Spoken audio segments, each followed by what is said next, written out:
and how innovation has been used to embed resilience in the concrete industry. So I'm going to call it a Northern Ireland model. And I'll take you through some of the previous economic downturns and how the companies managed to come out of the recession using different products that they released. Some of my colleagues are helping me with this talk, and they've given information for the talk. So it's Dr. Daniel McPolin, who did a lot of work on FlexiArch, and Professor Adrian Long, who invented the arching action and FlexiArch. You will see that in a minute. Mr. Abhay Gupta is a good friend, and he works in Macrete, and he controls the production in Macrete. And Ruben is his counterpart in Crea Concrete. And Ruben gave all the information about rapid res, which you will see in a minute. So first, you need to know how the Northern Ireland concrete industry works and what is it made up of. Okay, so our concrete industry is about £2.4 billion worth to Northern Ireland. So it's a large part of our commercial income. About 50% of the UK precast production happens in this region. It's made here and then it's transported to mainland UK, shipped to mainland UK, because we're an island. So you can imagine how that economy works, large concrete pieces going in the ship across to the mainland UK. That's achievable because of the low transportation cost from here to mainland. And that's not a long-term phenomenon, but that's been there for the last 15 to 20 years. So therefore, we benefited from that greatly. But the biggest part of that, and the biggest part of how our companies were able to capture the market in big market in GB, is because of the following reasons. We have fantastic skilled labourers.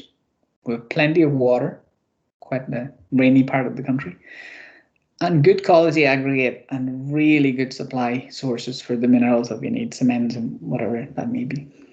So that all of that makes up, with big production facilities, we were able to produce audacious products, really big products that are challenging otherwise to make, and then ship them across at a competitive rate.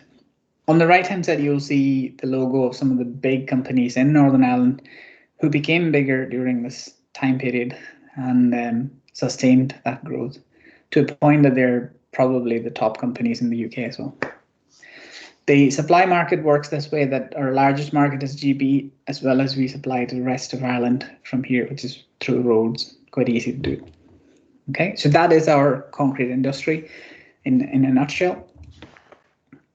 Looking at the vulnerabilities of this industry during COVID, okay, this is work done by my colleagues at Ulster University and the economics team.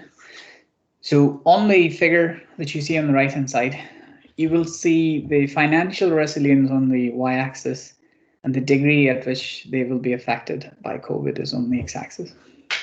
Manufacturing and construction, two of the sectors that concrete industry will be in, are in this spectrum here. So because of the large overheads, mostly on equipment and skills and products, manufacturing would be considered as less affected, because yes, the people will be affected, but the products and facilities are already there. They can go back and sell it as the market bounce back.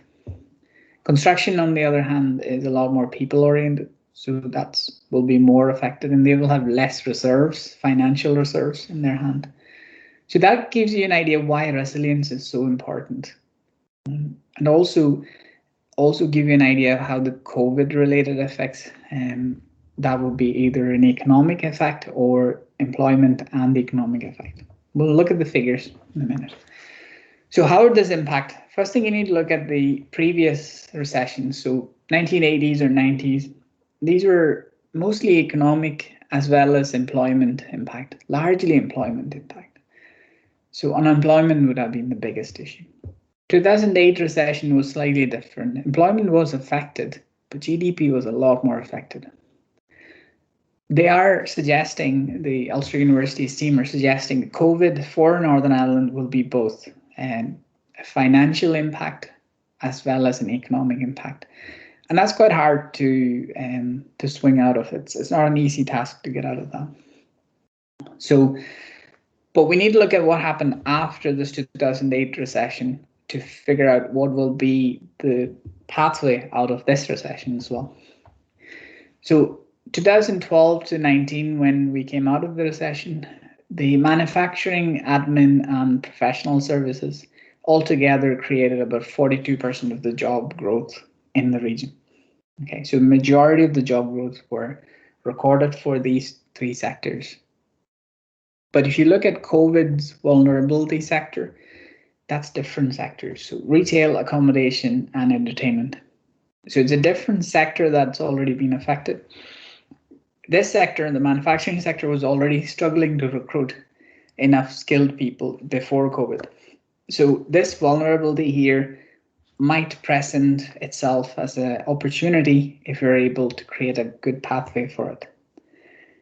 That pathway will be to take some of these people and reskill them, retrain them to be able to attach themselves to other sectors that are offering jobs.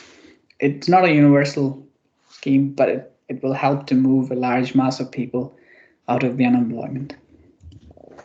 So looking at the pathway to recovery, the Ulster University estimate that it'll take 3 years on a normal upper recovery rate and 4 years on a lower recovery rate. So good estimate, it'll take 3 to 4 years for us to get out of the economic slump caused by COVID. That gives you a rough idea where we are.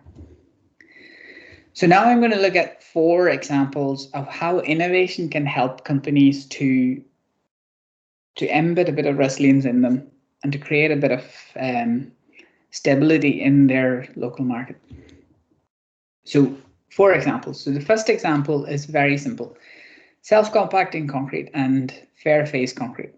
So self-compacting concrete is a global research, started in the 1980s in Japan and then slowly filtrated down. Okay. It eventually came to our companies and our researchers started it and then our companies started it. And it took a long time to diffuse that idea into the industry. Okay. So 2015 is when we estimated as it has completely penetrated the market in our case. So those who understand self-compacting concrete, it's a way the concrete flows around the different complexities within the concrete. So if you have very congested steel reinforcement cage, it can flow around it. It can reach a lot more complicated places. But where it allowed the industry to innovate is what's called fair face concrete, which means they could create molds of different shapes and size, and the combination of self-compacting concrete and the selected minerals gives them the different textures and color and contours that they wanted on the surface, whether that's an architectural finish, whether that's a feature or a logo embedded, whatever that may be. It gave them that flexibility to create whatever they want on the surface. It gave them the flexibility to insert all the major embedments within the concrete. And that was a big thing. So if you imagine a large concrete wall, electrical conduits, mechanical conduits, any number of other things that needs to be inserted along with reinforcement and whatever insulation, they were able to put everything in, and yet the concrete flowed around it, created a new products range for them. How did that help the industry? 2008 to 2010, when we estimated what it meant to these companies, because they were working with us and we had the figures with them. So just for these 5 companies, there was this much amount of money saved annually for the 2-year period. Now, we have about 45 to 50 companies in this region, so you can imagine what the impact of this would have been, and also global impact for all other companies around the world. But the one thing to remember, this is an academic solution. It took time to integrate, okay? But it gives visibility to all the companies in the region. A good product range can be brought out in whatever shape or size that may be. And you can see some of the products here, okay? They were able to create such a large curvature material and make it here and transport it across. And that feature, the finish and the detail, everything was possible. Okay. Some of the examples at the bottom are from a company called TechRay. They're based in the Republic of Ireland, but they make architectural facades. It's fantastic products. Okay. So it gives you an idea that they were able to capture the market, enter the market with new products, and enter the market with requirements from architects and able to meet those requirements. So that freedom is what it meant by that innovation for them. The next innovation I'm talking about is a university-based innovation, but it changed a lot of people's lives. So this is called arching action. It's a very simple concept. If you have two beams and the slab is sitting on the two beams, a vertical load on it, a flexural load on it, will be transferred to the two beams through what's called an internal arch. The deeper the slab, the more effective the arch would be. What this means is that without quite heavy flexural reinforcement, this slab will be able to carry the load. That single simple concept meant that people like London Underground, who were using to reevaluate their platforms, were able to keep those platforms alive for a lot longer. And they saved 80 million by the estimate in 2008 alone. Okay, I would have used this arching action in deck slabs and bridges that we assess. So that means if you have corroded reinforcement in the deck slab, and if there are two beams supporting it and there's sufficient thickness, you can use this design manual for roads and bridges, which is a public document, to estimate how much arching action will be there, therefore if reinforcement is required or not. That meant a lot. By 1980, the idea was evolved in 1980s. It was made into a public document in 2002, took 20 years. And then by 2010, it has penetrated the market. It's an academic solution, took a slow rate of integration, but it saves a lot of money worldwide. It's a public document, which means everybody can use it. Okay, so this is the second example. The next thing we looked at is what's called arch bridges. I love arch bridges. They're elegant, they're aesthetically pleasing, they are durable. One of the biggest problems in making them is the need for centering, need for having skilled carpenters to be able to form the centering on which you build your arch, which is absolute pain and a lot of money.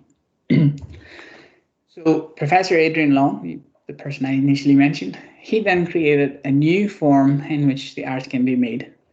Made these voussoirs, basically concrete, precast concrete units of certain trapezoidal shape, and the shape depends on the length and span, and put a polymer reinforcement on the top, and he lifted them. And when you lift them, it forms the arch, and the arch can just sit in place. And once it sits in place, it does not need any reinforcement. Therefore, it's just a compressive stone. Stones and compressive loading has all the benefits of a stone arch. Okay, but the best part, it can be transported to site flat pack. So several of these arches can be brought in a big articulated lorry. Okay. The idea was invented in 1994. It took a while before it was rolled out. The first idea, patented in 2004, and it was worked with the company. Macrate is the company who did this work with us. Therefore, the route to innovation, the route to market was a lot faster in this case compared to the previous two examples you've seen. But 85 flexi arch bridges were made since 2006, and 10 million pounds in direct contract, plus a lot of allied work, civil works. Typically, a span of 3 to 18 meters is possible. You can go to 30 meters, but that is a long arch to transport on site. Not really easy to do. You can also create skew arches. The picture that you're seeing is a skew arch being tested. It's possible up to 20 degrees. Okay. But we're talking about what it meant to Macrate financially and project-wise. Flexi arches won about 10 different awards, industrial awards. That gave Macrate the visibility in the GB market. You're a tiny company in a big land of GB, of Great Britain. You need to have that visibility that you're an innovator, you're a creator, you're a new product producer. That visibility meant a lot for Macrate. They were able to sustain themselves during the worst of 2008 to 2015 period. They were able to create new products. They were able to get a lot of allied work. That's what it meant to Macrate. So it helped them in a large way. The next innovation we're looking at is what's called modern method of construction. It's a very rapid form of constructing tall, big buildings with a lot of replica within. So Crea Concrete is a company that innovated this idea, and this is nothing to do with the university. It is entirely by the company called Crea. They didn't arrive at this product on their own. They had several products that they rolled out before, which led them to create RapidDress. Okay, they were all their own products. So this is a insulated floor panel or floor slab and precast floor slab. By creating this means you don't lose a lot of heat from underneath your structure. They have these stairs and fully precast stairs that you could buy, whatever length, and they can make it for you, just good finish. And all the self-compacting concrete work, as well as the other work, meant that they can create these sandwich panels. It has a facade architectural layer, the sandwich insulation that you need, as well as the structural concrete inside with all the electrical conduits and everything else. And they could create these massive panels. So they had already all these facilities, but their biggest problem was they were at the bottom of the chain. They were the suppliers. So supplying industry is very competitive. The profit margins are very low.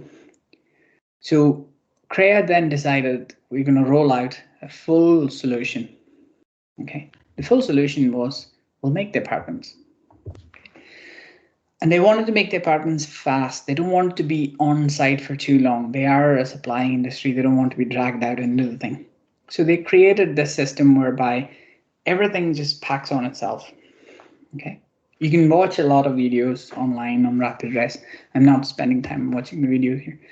But what it meant to Crea is that it gave them a new pathway, a new product range, things that can be delivered on site really fast, any sort of facade finish is possible. And they were not just the supplier, they were now the supplier / contractor.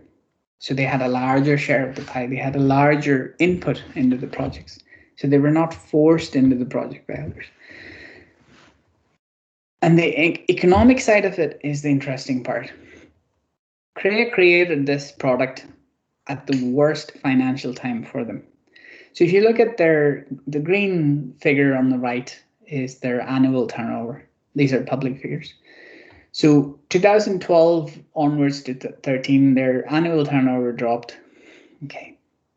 And along with that, you could see this blue line is the net profit or loss, and they were making losses. They were sustaining losses from mid-2012 downwards.